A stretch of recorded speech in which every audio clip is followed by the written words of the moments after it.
Vinegar infusions, creating apple cider or white vinegar infusions with herbs or fruit. It is wonderful to meet a fellow flavor enthusiast. You know, there is something deeply grounding about working with vinegar. It's one of the oldest culinary tools in human history, a happy accident of fermentation that has preserved our food and brightened our palates for millennia.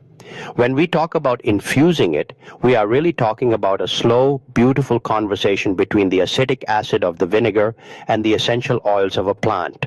Since we have the space to really stretch our legs and dive into the nuances, let's treat this like a long afternoon chat over a cup of coffee. We're going to cover everything from the molecular why to the artistic how, ensuring that by the time you're done reading, you'll feel like a master of the craft. The heart of the infusion, why we create. Before we even grab a jar, let's settle into the mindset of an infuser. In our modern world, we're used to instant. We want flavor now. But vinegar infusions ask us to slow down. They are a lesson in patience. When you drop a sprig of purple basil into a bottle of white wine vinegar, you aren't just making a salad dressing. You are watching a slow motion transformation. Within hours, the vinegar begins to blush pink. Within days, the sharp scent of the acid softens into something herbal and sweet.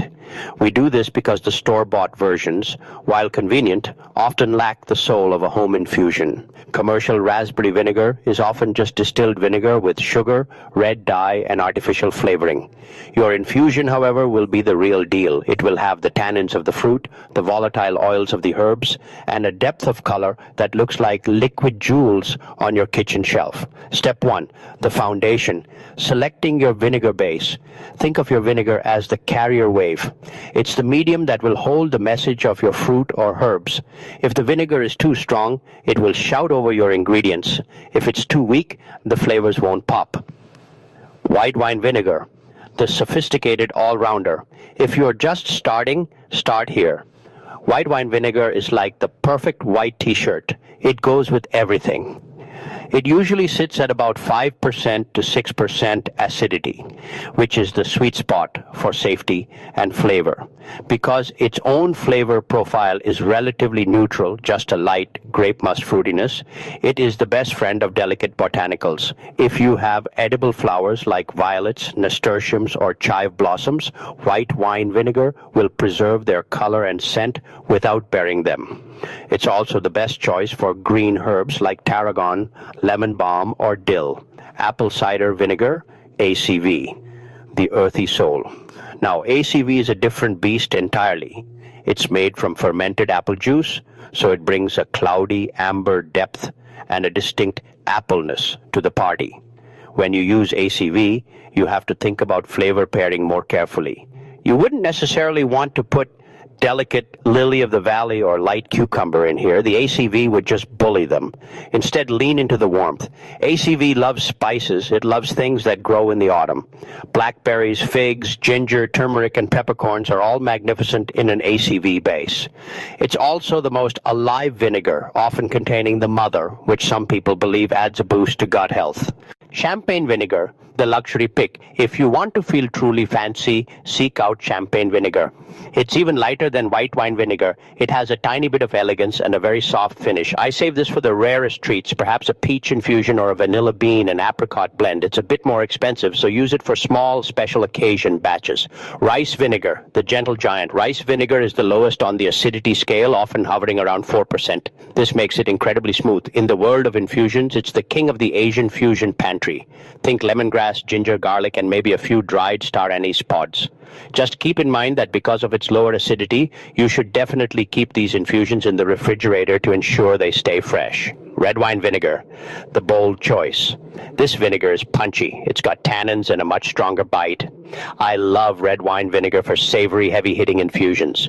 This is where your rosemary, oregano, and big cloves of garlic belong. It can stand up to the pizza herbs and creates a base for vinaigrettes that can hold their own against a bitter radicchio or a grilled steak.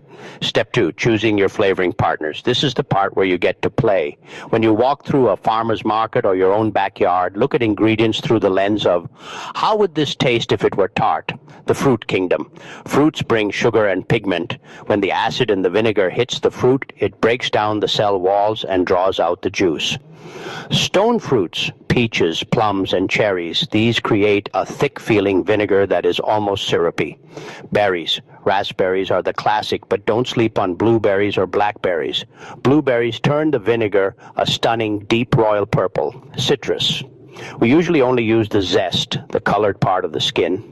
The juice of a lemon is fine, but the zest contains the oils, which provide a much more powerful lemony punch than the juice ever could. The herb garden. Herbs provide the top notes, those smells that hit your nose before you even taste the food. Soft herbs, basil, mint, cilantro, and tarragon. These give up their flavor quickly, but can turn brown if left too long. Woody herbs, rosemary, thyme, sage, and oregano. These are hardy. They can handle a warm infusion and stay flavorful for a long time. The spice cabinet. Don't forget the dry goods. Whole spices, peppercorns, mustard seeds, coriander, cumin, and fennel seeds. Always use whole spices, never ground. Ground spices will make your vinegar cloudy and muddy tasting. Heat dried chilies or fresh jalapenos. A spicy vinegar is a secret weapon for southern-style greens or a bowl of beans. Step 3, the golden rules of preparation. You've got your vinegar, you've got your fruit. Now, let's talk logistics. If there is one thing that ruins a vinegar infusion, it's water. The dryness factor. When you wash your herbs or fruit, you must let them dry completely. Lay them out on a clean kitchen towel and wait. If you put water-covered herbs into vinegar, you are diluting the acidity. This creates a tiny window of opportunity for bad bacteria to grow. We want our vinegar to be a fortress of acidity where only flavor can live. Bruising for beauty. You don't want to pulverize your ingredients, but you do want to wake them up. For herbs, give them a gentle slap between your palms or a light muddle with a wooden spoon. This breaks the tiny oil glands on the leaves. For berries, a light press with a fork is all you need. For hard spices, give them a quick crack in a mortar and pestle. The vessel. Glass is your only option. Plastic can leach chemicals into the acid, and metal, unless it's high-quality stainless steel, will react and give your vinegar a metallic, tinny taste. Mason jars are the hero of this story. They are cheap, they seal perfectly, and they are easy to clean. Step 4, the ritual of infusing. Now we choose our path, the cold method or the warm method. The cold method, the slow burn. This is the purest way to infuse. You simply put your ingredients in the jar, fill it with room temperature vinegar, and wait.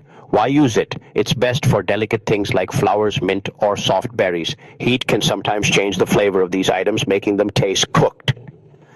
The timeline, this requires the most patience. You're looking at 2 to 4 weeks. The warm method, the quick extraction. If you want to use your vinegar by next weekend, go with heat. The process. Put your vinegar in a saucepan. Heat it until it's hot to the touch, about 190 degrees, but do not let it reach a rolling boil. If you boil it, you'll lose some of the acetic acid, the zing, and fill your kitchen with very intense vinegar fumes that might make your eyes water. The pour. Pour the hot liquid over your herbs or fruit in the jar. You'll notice the color starts to bleed out of the ingredients almost instantly. The timeline, often ready in 3 to 7 days. Step 5. The life of the jar, the waiting game. Once your jar is sealed, it needs a home. A dark pantry is ideal. While it's sitting there, it's undergoing a chemical change. The acid is literally digesting the ingredients. The shake habit. Every time you walk past your pantry, give the jar a little swirl. It's a great way to stay connected to the process. It also ensures that no pieces of fruit are stuck at the top, poking out above the liquid line. Everything should stay submerged. The tasting ritual. After about 5 days, start tasting. Take a clean spoon, dip it in, and try a drop.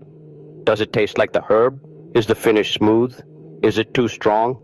If it's not there yet, leave it. If it's perfect, move to the next step immediately. Over-infusing can lead to bitterness, especially with things like citrus peel or strong herbs like rosemary.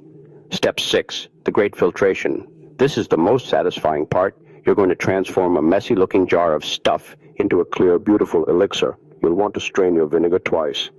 The first pass, use a standard kitchen strainer to get out the big chunks of fruit and the herb stems. The second pass, this is the secret to professional-looking vinegar.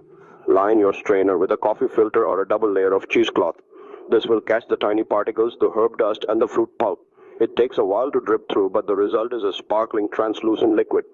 Pro tip, do not squeeze the solids in the filter. I know it's tempting to get every last drop, but if you squeeze, you'll push cloudy pulp into your clean vinegar. Let gravity do the work. Step 7. Bottling and artistic flourish.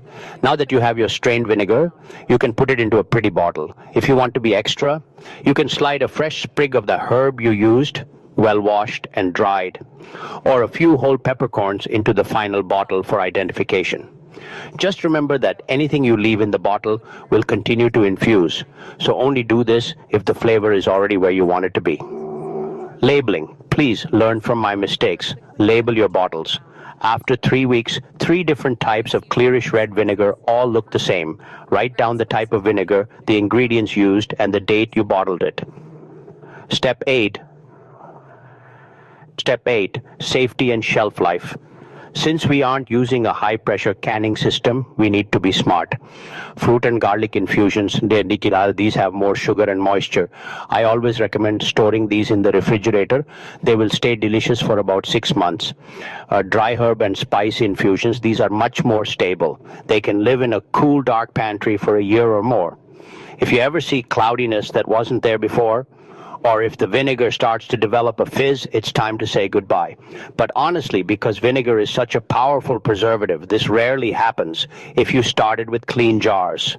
Culinary inspiration. What to do with your creation. You've spent weeks making this. Now let's use it. The perfect vinaigrette. The ratio is usually 3 parts oil to 1 part vinegar. Try your strawberry peppercorn vinegar with poppy seeds, a little honey, and extra virgin olive oil over a spinach and goat cheese salad. It's a game changer. The pan sauce. Next time you roast a chicken, remove the meat from the pan. You'll have all those brown crispy bits, the fond, stuck to the bottom. Pour in a 1/4 cup of your thyme and garlic vinegar. Use a wooden spoon to scrape the bits as the vinegar bubbles. Add a pat of cold butter at the end. You'll have a restaurant-quality sauce in 2 minutes. The shrub and drinking vinegar. This is an old-fashioned colonial drink that is making a huge comeback. Take your fruit-infused vinegar, mix it with a little sugar or honey, and pour it over ice with sparkling water. It's tart, refreshing, and a great sophisticated alternative to alcohol at a dinner party. Quick pickling. Have some leftover sliced onions or cucumbers? Toss them in a bowl with your dill and mustard seed vinegar and a pinch of salt. In 30 minutes, you have fridge pickles that taste like they took all day. The joy of the gift. Before we wrap up, I have to mention that these make the best gifts. People are often intimidated by making things, so receiving a hand-labeled bottle of rosemary and pear apple cider vinegar feels incredibly special. It's a piece of your kitchen and your time. A final word of encouragement. The beauty of vinegar infusions is that there are no mistakes, only new discoveries. If a batch comes out too strong, dilute it with more plain vinegar. If it's too tart, add a little sugar. You are now equipped with the knowledge to turn your kitchen into a botanical laboratory. Start small, maybe just a pint jar of something that smells like summer, and see where it takes you.